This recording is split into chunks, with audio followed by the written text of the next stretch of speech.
The Chancellor can change position on non-DOMs and back airport expansion but is not listening when it comes to winter fuel, family farms or the jobs tax. Chancellor Rachel Reeves can spring into action to help multi-millionaires but not, it seems, pensioners and farmers.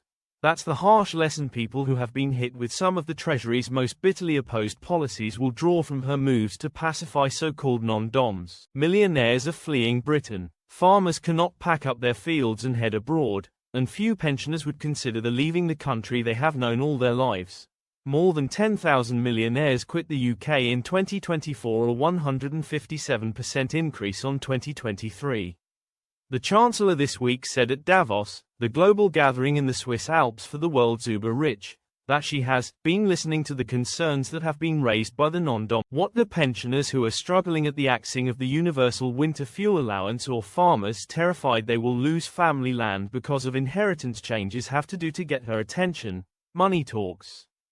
Despite warning in its manifesto of a nature emergency, it appears Labour is now a fan of airport expansion.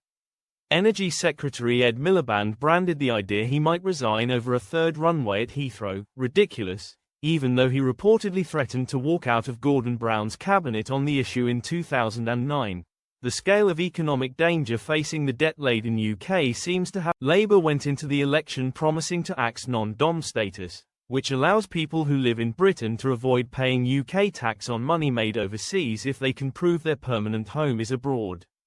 Changes will be made so they can bring their assets to this country at a discounted rate. Such creative flexibility would have been welcomed by Britain's elderly, farmers, and employers who are warning of the destructive impact of hiking up national insurance contributions in the so-called tax on